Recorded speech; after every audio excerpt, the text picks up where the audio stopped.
Hey guys, welcome to economics class 7। आज हम पढ़ेंगे इलास्टिसिटी ऑफ डिमांड और इलास्टिसिटी ऑफ सप्लाई। तो इलास्टिसिटी क्या होती है? तो इसमें बेसिकली हम देखते हैं कि किस तरह से क्वांटिटी डिमांडेड रेस्पॉन्ड करता है प्राइस चेंज को। मान लेते हैं कोई आइटम है जिसका दाम 100 रुपये एक आइटम का था, ओके, और पहले वो डिमांड होता था 1000, पब्लिक लेती थी 1000 क्वांटिटी में उसको लेती थी। लेकिन मान लेते हैं अभी कुछ समय बाद उसका प्राइस बढ़ गया 120 रुपये एक आइटम का हो गया। तो उसमें हम देखेंगे कि किस तरह से डिमांड क्वांटिटी डिमांडेड में क्या फ़र्क आया, क्या चेंज आया। तो वही इलास्टिसिटी होती है। ओके, सो न्यूमेरिकल टर्म्स पे अगर देखा जाए तो elasticity of demand is equal to percentage change in quantity demanded upon percentage change in price. Okay, so अगर न्यूमरेटर बड़ा है डिनोमिनेटर से तो कोई भी आइटम इलास्टिक आइटम है, अदरवाइज इन इलास्टिक है। ओके, सो इलास्टिक और इन इलास्टिक क्वांटिटी या आइटम में क्या फ़र्क होता है? तो पहला, इलास्टिक अगर डिमांड होगी तो वहाँ पे क्वांटिटी डिमांडेड रेस्पॉन्ड करेगा drastically to the change in price. Okay, तो वो आइटम इलास्टिक आइटम होगा।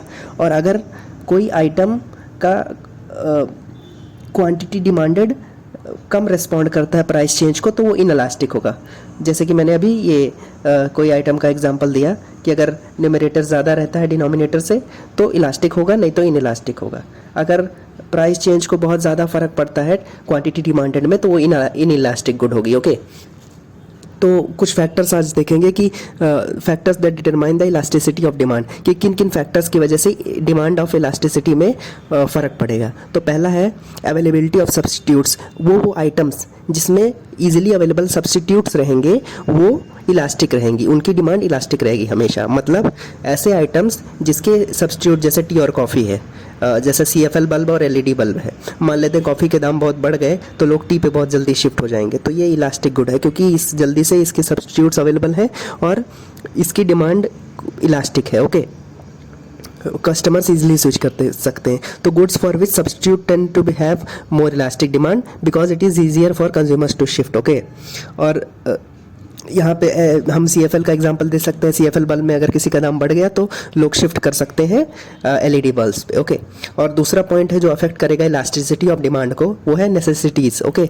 सो नेसेसिटीज़ जनरली जो हमारी एसेंशियल्स होते हैं वो इन इलास्टिक डिमांड होती है उसकी। जैसे मान लेते हैं आप किसी डॉक्टर को दिखाते हैं, पेशेंट हैं आप, पहले डॉक्टर की फ़ीस थी 500 रुपये। ओके, तो आप उसके पास जाते थे। मान लेते हैं आपकी बीमारी उतनी ही है, आप उनको रेगुलर विजिट करना है, उसकी डॉक्टर की फ़ीस 800 रुपये हो गई। तो ऐसा आप नहीं करेंगे कि आप शिफ्ट कर लेंगे अपने आप को, आपका डिमांड वो इलास्टिक हो गया, ऐसा नहीं करेंगे आप, क्योंकि ये आपकी नेसेसिटी है। ओके, तो necessities generally have in elastic demand. In elastic मतलब when the price to visit a doctor increases, people do not alter the number of times they go to visit a doctor. Okay, क्योंकि ये आपकी ज़रूरत है तो इसकी demand in elastic है। आप इसमें प्राइस ज़्यादा नहीं देखोगे क्योंकि आपकी ये ज़रूरत है, ये इंपॉर्टेंट चीज़ है। ओके, सो तीसरा फैक्टर जो अफेक्ट करेगा इलास्टिसिटी ऑफ डिमांड को वो है फोर्थ कमिंग टाइम हॉरिजन। मतलब अगर किसी भी क्वांटिटी को या आइटम को आप ज़्यादा समय देते हो तो उसकी ईजिली डिमांड इलास्टिक हो जाएगी। ओके, तो इसमें हम एक एग्जांपल के थ्रू समझेंगे।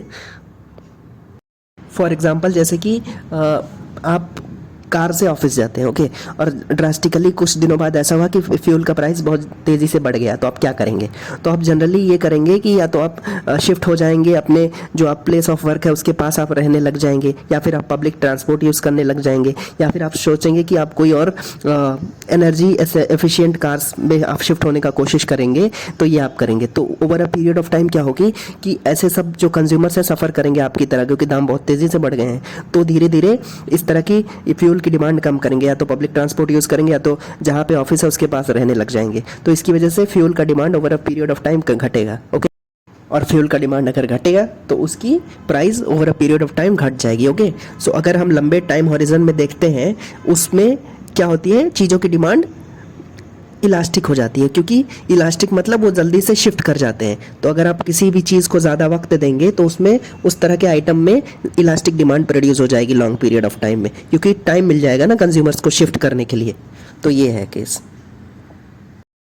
नेक्स्ट केस हम पढ़ेंगे इलास्टिसिटी ऑफ सप्लाई क्या होती है। इलास्टिसिटी का सिंपल मतलब है क्या, रेस्पॉन्स है। Okay, so price elasticity of supply it is defined as the degree of responsiveness of quantity supplied to the change in price. Okay, तो न्यूमेरिकल टर्म्स में हम देख सकते हैं elasticity of supply is equal to percentage change in quantity supplied to the percentage change in price. Same example हम लेते हैं, कोई आइटम है जिसका दाम पहले 100 रुपये था और उसका दाम बढ़ के अब 120 रुपये हो गया, तो सप्लायर्स क्या करेंगे, उनको प्रॉफिट हो रहा है ना, तो वो ज़्यादा से ज़्यादा चीज़ें सप्लाई करेंगे। ओके, क्योंकि प्राइस बढ़ गया है, उनको फ़ायदा होने वाला है।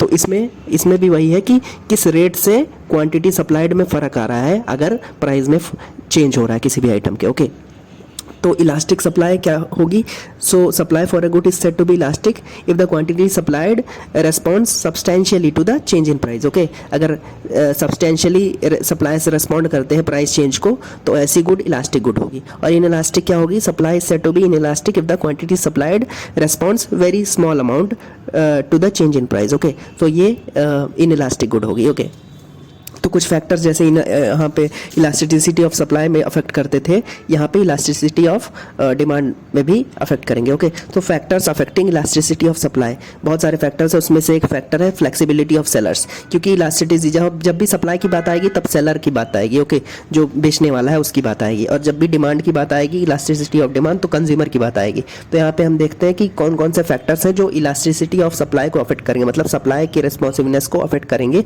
वैसे कौन कौन से फैक्टर्स हैं, पहला है फ्लेक्सिबिलिटी ऑफ सेलर्स।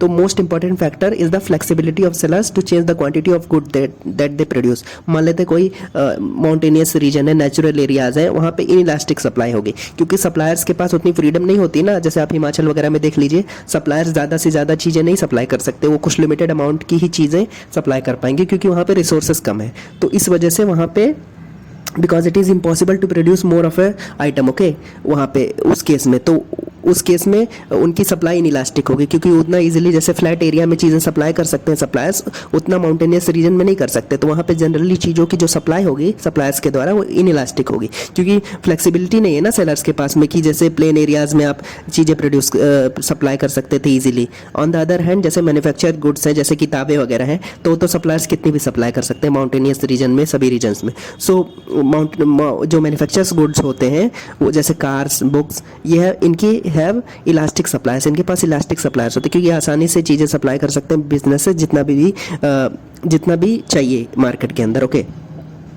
और अगला एग्जांपल है इलास्टिसिटी ऑफ सप्लाई में अगला फैक्टर है टाइम पीरियड। टाइम पीरियड दोनों डिमांड और सप्लाई दोनों इलास्टिसिटी के केस में इलास्टिक चीज़ों को कर देगा, क्योंकि अगर सप्लायर्स को ज़्यादा वक्त मिलेगा ना, तो वो ज़्यादा चीज़ें प्रोड्यूस कर पाएंगे, अपने फर्म के साइज़ को चेंज कर पाएंगे, आइटम की डिमांड को बढ़ा पाएंगे, मतलब डिमांड को मीट कर पाएंगे। तो टाइम पीरियड ज़्यादा देंगे तो क्वान्टिटी की सप्लाई इलास्टिक हो जाएगी। Okay, so thank you so much.